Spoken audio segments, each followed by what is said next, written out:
With the emergence of former Vice President Atiku Abubakar as the presidential candidate of Nigeria's main opposition party, the People's Democratic Party, all eyes are now on the governing party, the All Progressives Congress, on who will emerge as its candidate in the 2023 general election. The ruling All Progressives Congress has postponed its own presidential primaries more than once to allow for more time to address some issues. Executive Secretary, Northeastern Governors Forum, Senator Muhammed Abba Aji, joins us now to speak on the fallout of the PDP presidential primaries and the APC's response to zoning and the push for consensus presidential candidates by some party leaders who are said to be behind the plot to draft former President Goodluck Jonathan to run on APC's platform. We'd like to welcome you to Newsday this afternoon and thank you for joining the program. There's quite a lot of political intrigue. Thank you very much. Yeah, you're welcome. There's a lot of political intrigue as we have been watching from the primaries and the lead up to the presidential elections. Can you just give me an assessment of the primaries that held this weekend and the emergence of Atiku Abubakar as the flag bearer for the PDP? Well, first of all, I would like to say that I am impressed with the organization of PDP's organization of the convention. I watched it very well and very closely, and I'm impressed that it was well organized. I congratulate them for that. Regarding the emergence of former Vice President Atiku, we don't have any surprises. Actually, we expected it.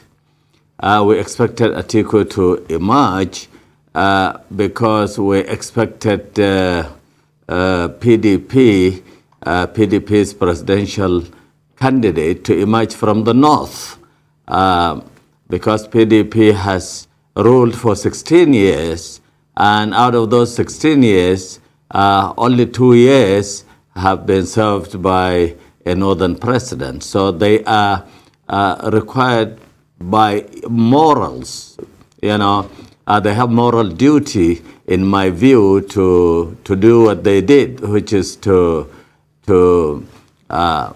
well, they didn't quite zone it, but for there to emerge a presidential candidate of their party from the north. Similarly, we are also duty bound in APC to have a presidential candidate from the south, and that's because the north has had 8 years of President Buhari's administration. So there are no surprises in this regard. Yeah. All right, Senator Abba Aji, usually when a candidate is picked, the running mate has to be very strategic, not just for what they bring to the table, but to also garner votes from that particular region.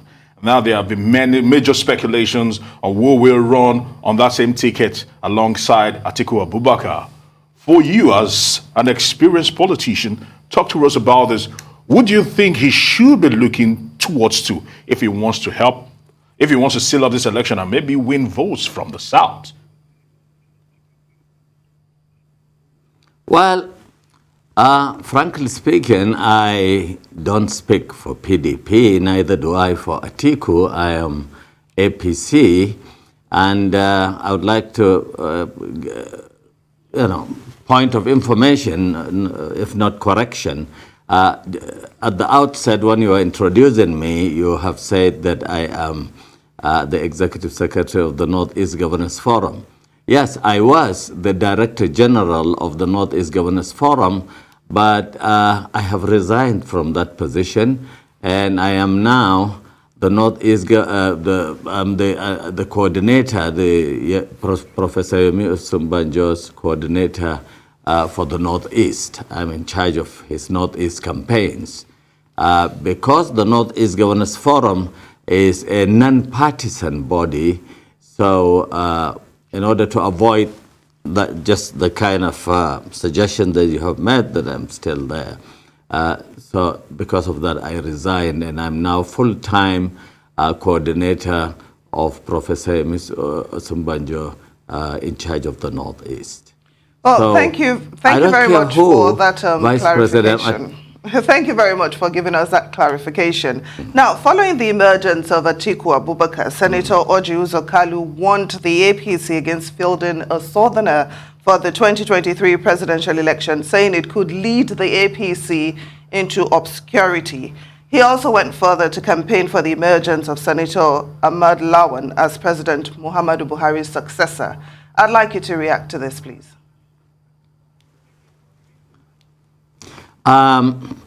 While he's free to hold his own opinion, I believe that just as PDP is duty-bound to seek and secure, as it did, its presidential candidate from the north, the APC is similarly duty-bound to seek and produce a presidential flag bearer from the south.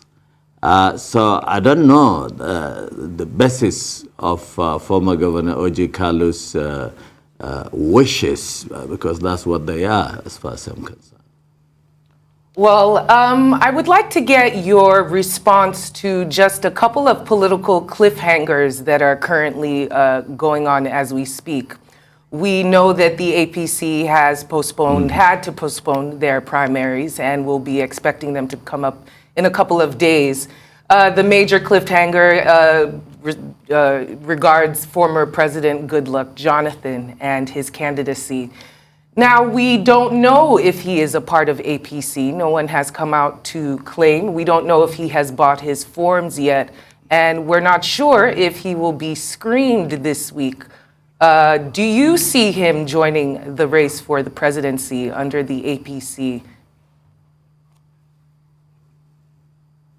Well, although I don't speak for APC as a party, I'm not a party official, but I know for sure, because last night the APC has released the list of the presidential aspirants that are to be screened today. And clearly, former President Goodluck Jonathan's name is not in that list. So I can tell you authoritatively that that rumor is unfounded. All right. All right. Okay. Since you don't speak for several major parties, why not speak on your own? Other man, you probably have thrown your weight behind, talking about Vice President Yemi Osinbajo. Talk to us about his chances, because right now the permutations are out there. It doesn't seem to factor into the equation. The news actually flying around is the fact that probably they're leaning towards an Ahmed Lawal or probably a former President Goodluck Jonathan. His name is not really being thrown into the mix. Does this bother you? And does this bother the entire campaign structure of Professor Yemi Osinbajo? Well, at times like this, normally you get a lot of fake news. And I can, as I have told you, the one with regards to former President Goodluck Jonathan is fake news.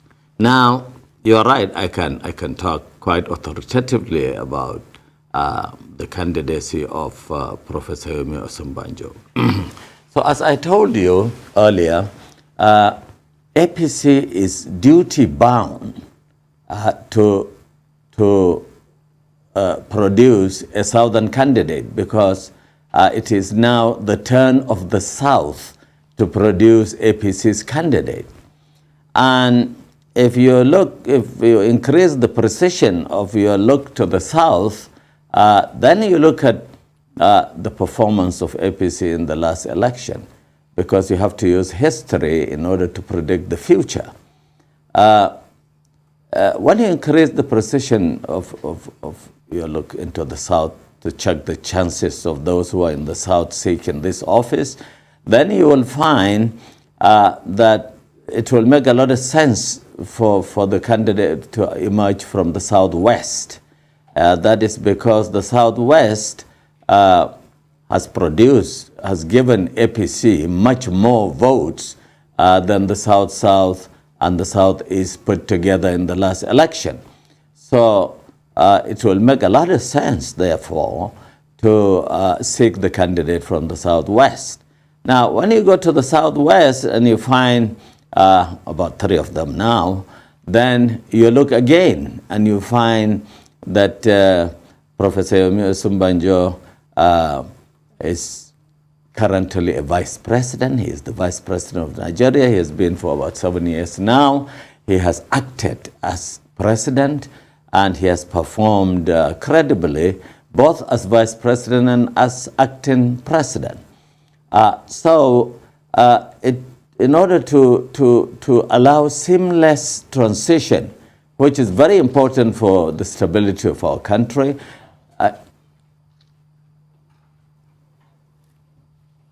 Hello?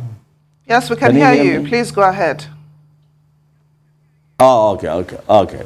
So as I was saying, for the stability of our country, it is good for the transition to be seamless.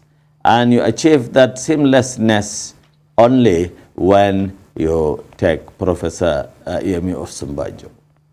Well, Senator Muhammed Abba Aji, thank you so much for joining us on Newsday.